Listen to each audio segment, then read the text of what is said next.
Most parents looking for signs that their child is playing scared are watching for the obvious stuff. The player who freezes, the one who cries after a loss, the kid who refuses to go to practice. But in many years working with competitive soccer players, I can tell you that it's almost never how fear actually shows up. The players I work with are talented, they are tough, they are coachable, they have all the physical skills, the technical skills. Nobody will look at them and say, that kid looks scared. But the fear is running the show anyway, especially in games. Today, I'm going to show you what it actually looks like, the version that parents miss, coaches misread, and players themselves don't even recognize. Because you cannot fix something you cannot see. First, let me introduce myself. My name is Valentino Di Lorenzo, and I run a mental performance coaching program for elite soccer players who are really good in practice, but they can't perform the same way in games at a high level, consistently. And the reason I built my entire academy around this is because fear in youth athletes almost never looks like fear. It disguises itself, and when it gets misread, it gets addressed in the wrong way, which usually makes it worse. So let me walk you through what I actually see. So most parents, what they do is they see their child hesitating, playing safe, and they do more technical training. And some of the parents that I talk to, their kid is loud, they're talkative, always something to say on the bench, and then holds the moments they actually are under pressure. What looks like confidence is actually a coping mechanism. The trust talk, the big personality, that's a kid managing fear from the outside in. And they're performing confidence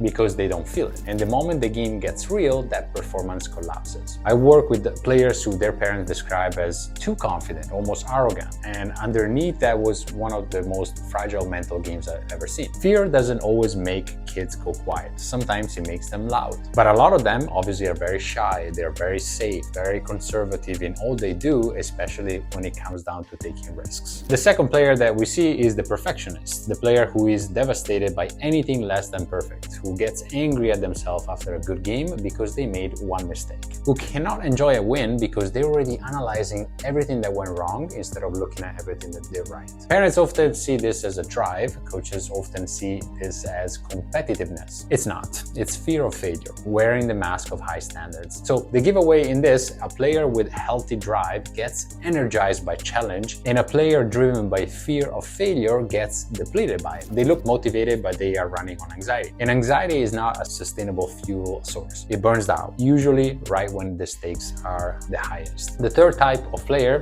it looks like they don't care. This is when parents come in and say, it looks like he doesn't want to play anymore. He doesn't care about soccer anymore. And this one creates the most conflict between parents and players. Because when after a bad loss, you reach a bad emotional state, parents read that as apathy, and coaches get frustrated by the lack of intensity of that kid. And the conversation becomes tougher and tougher between parents and the kid. But here's what's actually happening in most of those cases. The kid that cares so much that checking out is the only way they know how to protect themselves, that emotional shutdown is a defense mechanism. So if I don't let this matter, I can't get hurt by it. So they kind of disconnect as a defense mechanism, but they actually care. The fourth type of player, it looks like a coachability problem. So the player who shut down when they get corrected, when they get defensive after feedback, who argues with the coach or goes quiet right after gets subbed out. And it looks like ego, like a kid who doesn't want to be coached, but it usually is a player whose sense-worth is so tightly connected to the performance that any criticism feels like a personal attack. So fear of being seen as not good enough gets triggered the moment a coach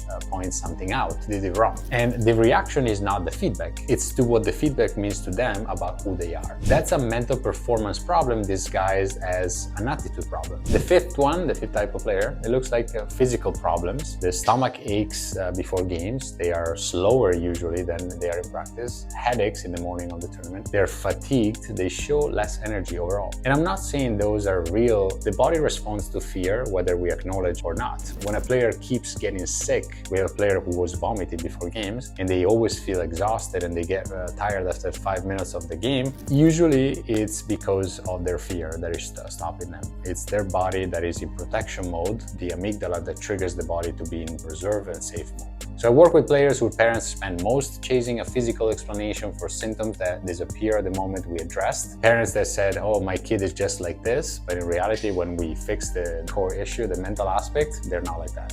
The last one is the player that used to live for soccer, but they would play all day if you let them, and they would never stop, but suddenly doesn't want to go to practice anymore, doesn't talk about soccer the way they used to. Seems like they are about to quit. And parents often interpret this as a burnout, as the kid wanting to quit, they're growing out of soccer. But in reality is, a lot of the time what happens is that they associate the game with fear and with pressure, with judgment. The joy of the game gets lost because they can't handle the pressure. And the love is still there, it's just not accessible anymore, because playing the sport that they love also means risking the thing that they're most afraid of. Being exposed as not good enough, being criticized, being yelled at. So when a kid who used to love soccer start pulling away from it, that is not a talent conversation. That is a mental performance emergency. Most parents, they know it, they neglect, and then their kid finally quits soccer. A lot of them, we save them, and now they're playing freely and they actually get scholarship. So here's what I want you to take away from this. Fear in competitive youth soccer almost never announces itself. It hides inside the behaviors, get misread as attitude, apathy, perfectionist, physical issue, or burnout. And when it gets misread, it gets addressed the wrong way or not addressed at all. Our program is,